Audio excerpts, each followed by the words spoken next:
Welcome back to Trentsworth Terrors, The Ghost of Castle Tower. We're getting quite close to the finish now. As you can see, things are getting really exciting.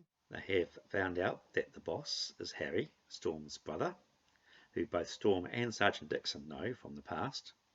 And they've all been captured by Harry and placed in the gold store jail cell. So we continue on with the secret of the hidden gold. Okay. What options have we got, guys? Storm asked. I think our options are very limited, Paul, the sergeant replied despairingly. Hold on, sir, Mark answered. Can you please stay still? They stopped and looked at Mark. He signalled them to turn and look elsewhere. After a few minutes of them standing reasonably motionless, Mark spoke again. Thank you, you can move now. Stanley had started looping the security video, I assume, Storm stated. How? Mark asked, perplexed. Did you? Stanley would never let business interfere with such an amazing find. I knew he was behind the rock door opening as soon as Harry started talking about the open fissures.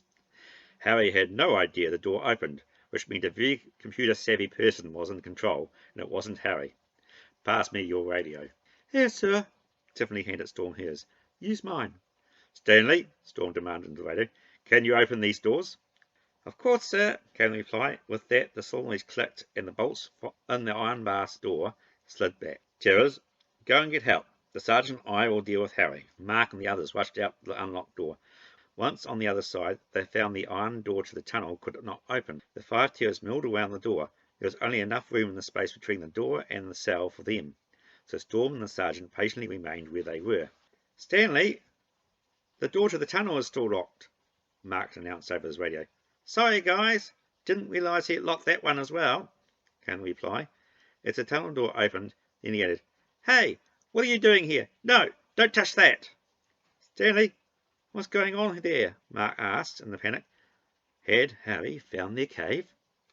Suddenly a piercing alarm sounded in the room with a female voice. Security alert! In cell room, blast-proof door opened without correct security sequence. Activating emergency blast-proof door solenoids. Please move away from the blast door. Then just as suddenly the alarm ended. Then the large metal door started closing. In a panic, the terrors rushed the doorway. Tiffany was halfway through when she felt the door's edge touch her left arm. Susan tugged hard on the right arm, giving her enough momentum to clear the doorway. Just as it closed shut, they heard the sound of large solenoids clicking into place. It was then Mark realised Storm and Sergeant Dickson were still in the room behind the blast door. Storm, are you all right? Mark yelled into his radio. There was silence on the other end. What happened, guys? Stanley's voice asked instead. An extra security measure has been activated, Ben replied into his radio. What about you? Mark's sister just stopped my security override codes. Harry knows you've at least escaped the barred cell. My sister? Your sister. She found her way here. Your mum's going to be very angry when this is all over. I have managed to regain control of my computer. She's sitting sulking in the corner now. Can you still open the blast door? Storm and the sergeant are still in there, Ben asked. Can't even see the new locks on the network, Stanley replied, his voice breaking up every so often. Must be an entirely different circuit, probably directly wired, thus bypassing the entire computer system and are totally out of my control. What about the tunnels? Can you see if anyone's coming? Mark asked. And you're breaking up. Is there a way to strengthen the signal? Viewing the cameras now, Ken replied, amongst more breaks in the signal. Hang on, Albert announced to the others. That's not static. Albert took his radio out and listened intently to the clicks. He started speaking as though he was reading from the script. Okay. Are you able to get us out? We are okay. Are you able to get us out? Then Albert continued in a more normal voice. It's Morse code. I'll reply that we are working on it. Albert pressed and released his talk button in reply. Guys, Stanley's voice came over the radio. The workers are coming back from the TBN. Just as Stanley finished, they turned around and saw Reginald and the other workers. I'm sure the mole would love to know you've escaped, Reginald gloated. He probably already knows, Mark answered. So, you're digging for gold then? Albert asked. Yes, what is it to you? Reginald replied. Just interested. Have you been paid yet? Of course not. We're all getting a share of the gold, another worker replied. Oh, this is hard work you have done. Very impressive, I must say. Albert continued with a smile spreading over his face. I do hope your share is a good one. It needs to be after all these tunnels. Equal shares, all of us, right guys? Regional said in an optimistic, rousing tone usually heard in the locker rooms before a big game. Equal shares, Reg, the others agreed, smiling. It'll be worth it, kid, Regional added. It will? Albert continued. So it'd be quite disastrous if the gold wasn't there. It would be, but we're getting very close to the final X that marks the spot. I'm sure you are, Reg. Albert smiled, getting a small rectangular device out of his pocket. What if that final X is as empty as A to W? Huh? Regional looked perplexed for a moment. Oh, a play on words. No, definitely it won't be. Guaranteed gold at X. It's the last of the 7 locations as specified. Simple logic. At least that's what you want the others to believe. Albert pressed a button on the device he had taken from his pocket. Harry's voice filled the tunnel. Those idiots! The recording continued, detailing how Regional and Harry had fooled the others. Mark looked at the men, seeing their faces getting redder and redder. Reginald ran up the tunnel back towards the caves before the others knew what was happening. As he ran, he came upon Harry coming down towards them. Reginald, Harry asked, what's up? He turned and saw the Terrors. Oh, they have escaped before the blast door locked down. Good job, men, capturing these kids. Idiots, Jim asked as Harry approached. Gold-seeking morons, fools, Gold. We are not the idiots you've taken us for, Harry. We are not going to die in the tunnels today. Now listen, guys. Harry looked around at them and studied their faces. Bye. Harry ran back the way he came. He started so quickly that the others, including the Terrors, had found it hard to catch up. By the time they reached the other side of the lake, Harry had managed to lose them in one of the many offshoots. Ben motioned for the other Terrors to stop, letting the upset workers go ahead to search the many different tunnels. Let him flush them out. Let them flush them out, Ben said, slightly out of breath. Besides, I don't think it would be a good idea to be around them when they are unable to find Harry. I have an idea, Susan announced, getting out her radio. Stanley, open the door to the valley. Okay, but why? Is there any video on that exit? Susan asked, ignoring the original question. Yes, there is now.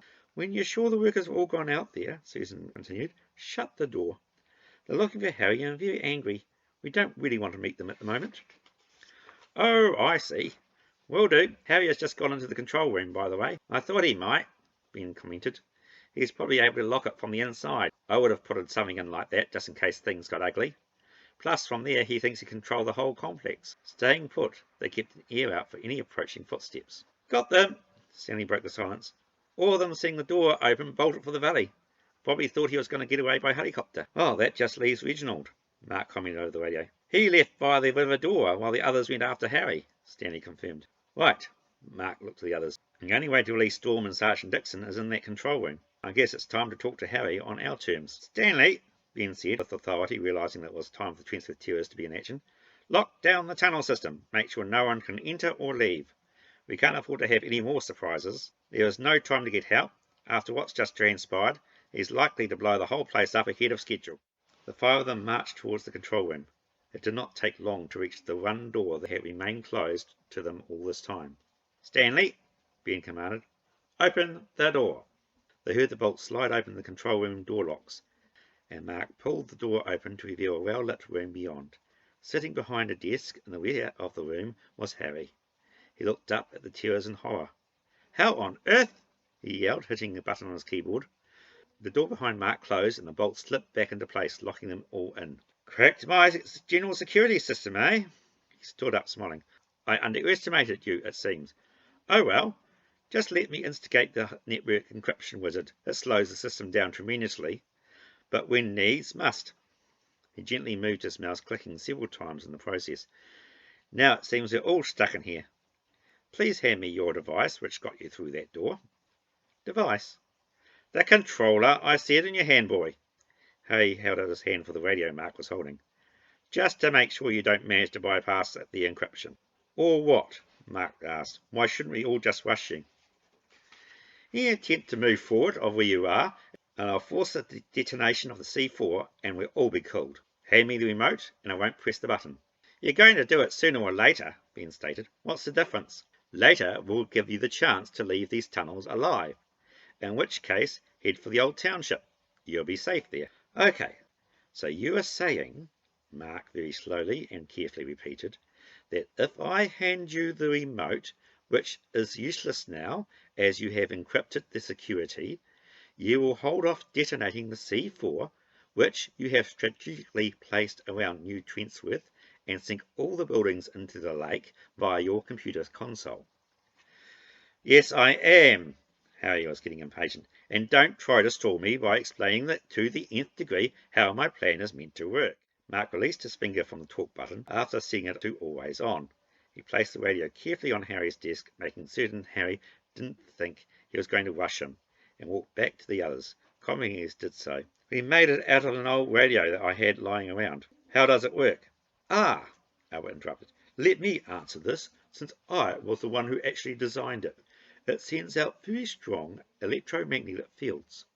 These fields intercept any low-level field-producing material, for instance your run-of-the-mill Cat6 wiring, and then not only decodes the IP traffic, but also manipulates the fields, thus changing the actual data travelling within those cables. Very impressive, Harry smiled. Must require a lot of energy. Special power cells using superconductive material. Is that safe? Why do you think I got Mark to carry it? Go ahead and try it. Try it? Harry laughed. Interferes with electromagnetic fields in close proximity. I very much doubt it's wise to activate it by all this computer equipment. Worth the try, Albert sheepishly smiled and shrugged his shoulders. So, my tiny investigators, now you have stormed my headquarters and have completely failed to make anything of it, what can you do? Nothing, is the real answer. You realise that one move and this place goes up like a pyromaniac's greatest dream. Yes, so you've said, Mark confirmed. But we won't be in harm's way here. On the contrary, Harry argued while moving the mouse furiously and clicking quite a number of times, I have taken the liberty of setting some C4 in the natural cave system as well. I can't have any evidence left lying around. There is a lake further up that will be released into the cave system and then into here. Anyone left in this part of the tunnel system will be drowned instantly. Harry released the mouse and he placed one finger on a coloured button at the top of the keyboard. Just one press of this button and boom. You have a keyboard quick key for blowing up Trentsworth, Ben queried in disbelief. I do now, Harry answered. You have a keyboard quick key for blowing up Trentsworth, Ben queried in disbelief. I do now, Harry answered. What's the sequence? Ben asked. Email? Internet search? Queen's News? Blow up Trentsworth? Online shopping? About that, yep. I've also started the countdown to the explosion. You have 30 minutes to leave here and make your way to safety. I, myself, will be leaving in style. I have a helicopter waiting for me. Sent the email just before you stormed in. So it's farewell, kids. He picked up the keyboard and made his way to the door. Super ranged wireless keyboard. Good for 50 metres, even through rock. So keep back if I were you. The Terrors moved away from Harry as he walked past. There was a big smug smile on his face as the door opened and he left the room, immediately falling over Stanley's outstretched leg on the other side. As the keyboard flew up into the air, the Terrors were over him in an instant. Stanley took a side, triumphantly holding the keyboard he caught. Tie him up and I'll try and figure out this timer. Stanley rushed back to the control room and sat in front of Harry's queen. Well, I found the release for Storm and Sergeant Dickson, he yelled at the Terrors, to be heard over the commotion of them busy trying to find something to tie Harry up with while holding him down. However, the timer is proving more difficult. You'll never disarm it, kid. Harry smiled as he was pushed to the floor again by Susan. The controller is hidden in the tunnel system, and once set in motion, it's completely independent. It's physically impossible to disarm via the network. Even I couldn't disarm it now. I have already won. Won? Tiffany asked. You're mad. We have you, and the most likely outcome for you is that you're going to die here with us. I don't call that winning. Well, I do, Harry contradicted. Destroying Trentsworth has always been my main aim. If I have to die, so be it. My life is secondary to Trentsworth's destruction. It's not madness, it's just a matter of priorities. Matter of priorities, my foot, Albert replied. Your priorities are madness in themselves. You have major paranoia, very likely schizophrenic, with a few added complexities increasing your insanity to a profound level. When you're brought up in front of 12 of your peers, You'll be very justified in taking an insanity plea. That, Tiffany pondered aloud, there could be 12 people like Harry, is a nightmare in itself. Darn, Stanley cursed. He might be right. He may not get a chance to front up to a jury. Harry and his mates have totally mucked the rest of the system, but they did seem to do this one well enough to make it difficult for me. So you can't disarm it, Mark said. Ben laughed. Stanley said difficult, not impossible. He'll disarm it. But not from this room, Stanley added as he made his way back to the doorway and stepped over Harry. I need to get some equipment from the cave. Hang on. Harry, don't you carry anything as simple as rope? Ben asked.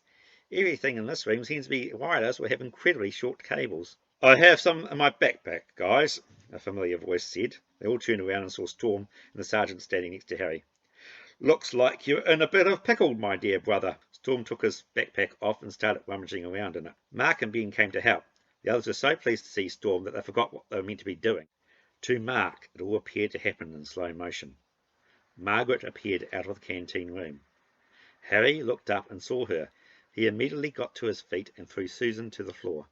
Taking a knife from his pocket, he grabbed Margaret and placed the blade on her neck. One move towards me, and she's history. Stay right where you are. He slowly moved backwards, facing them all the time. Finally, when he was almost out of sight, he turned around and ran for it, taking Margaret with him. Mark didn't wait a second and ran after them. The others took longer to get composed, and then they followed. Mark saw Harry stop at the storeroom door. He touched a card like Stanley's security card, and the door swung out. He disappeared inside. Mark quickly followed, the door slamming shut behind them. There was a crate nearby to hide behind.